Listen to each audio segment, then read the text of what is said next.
বেশ কিছু ভাই মন্তব্য করেছে যে মাসুদ ভাই আপনি দু রকম কথা বলছেন।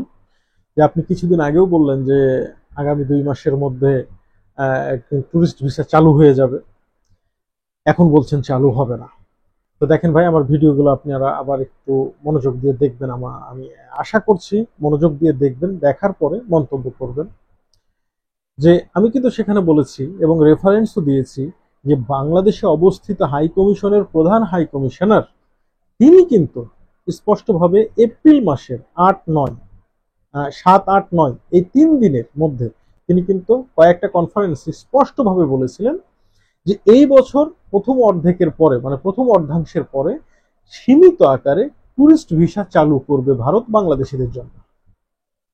এবং এইটাকে কেন্দ্র করে আমার মতো যারা এই ধরনের কন্টেন্ট নিয়ে কাজ করে তারা সকলেই কিন্তু খুব চমৎকার করে তাদের চ্যানেলে ভিডিও প্রচার করেছে, সেটা আমিও করেছিলাম।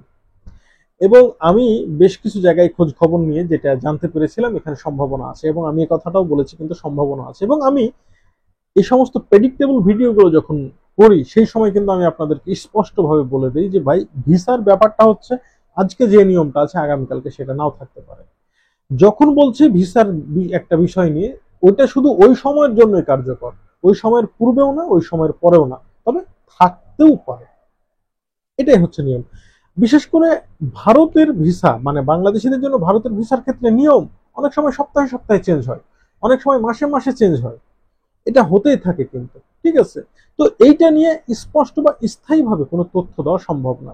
তবে এবার আসি, আসলে ট্যুরিস্ট ভিসা বাংলাদেশিদেরকে দিবে কিনা, বা লাস্ট প্রায় 2 সপ্তাহ যাবত কোনো প্রকার স্লট পাওয়া যাচ্ছে না, এই সমস্যার সমাধান কবে হবে বা কখন হতে পারে এই বিষয়ে একটু স্পষ্ট আপনাদেরকে ধারণা দেওয়ার চেষ্টা করব। দেখেন ভাই, ভারত থেকে স্পষ্টভাবে বলা হয়েছে যে বাংলাদেশে নির্বাচন না হলে, গণতান্ত্রিক সরকারের অবকাঠামো তৈরি না হলে তারা বাংলাদেশের সঙ্গে সম্পর্ক স্বাভাবিক করবে না। এক কথায় ডক্টর মোহাম্মদ ইউনূসকে কিন্তু তারা মেনে নিতে পারেনি, এটা হচ্ছে সবচেয়ে বড় সত্য কথা।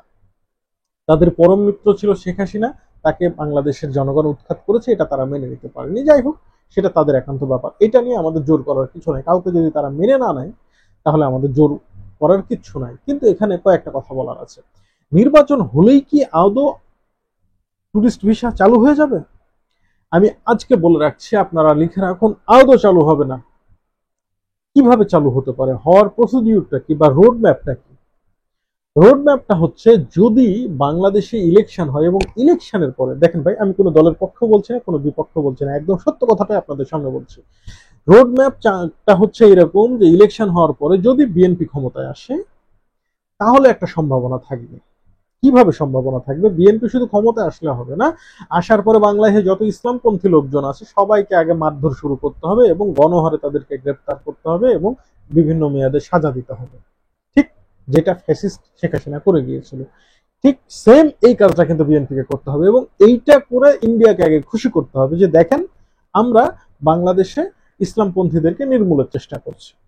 ভারত তখন খুশি হবে, তারপরে হয়তো সীমিত আকারে তারা বাংলাদেশিদের জন্য ট্যুরিস্ট ভিসা চালু করবে। সম্ভাবনাটা এই জায়গাতে।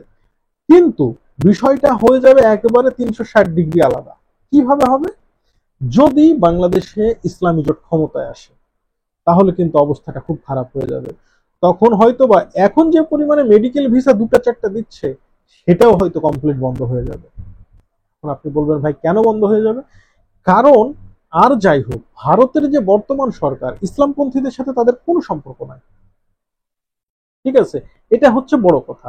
বাংলাদেশে যদি ইসলামিক কোনো দল ক্ষমতায় চলে আসে তাহলে সেক্ষেত্রে তাদের সাথে সম্পর্কটা কি হবে সেটা আসলে এই প্রেডিকশন করাটাই অনেক টাফ ব্যাপার। আপনারা হয়তো অনেকে বুঝতে পারছেন, বা অনেক কথা হয়তো যেটা বলা যায় না সহজে, আমি সেটা কিন্তু ইশারা ইঙ্গিতে আপনাদেরকে বোঝানোর চেষ্টা করলাম।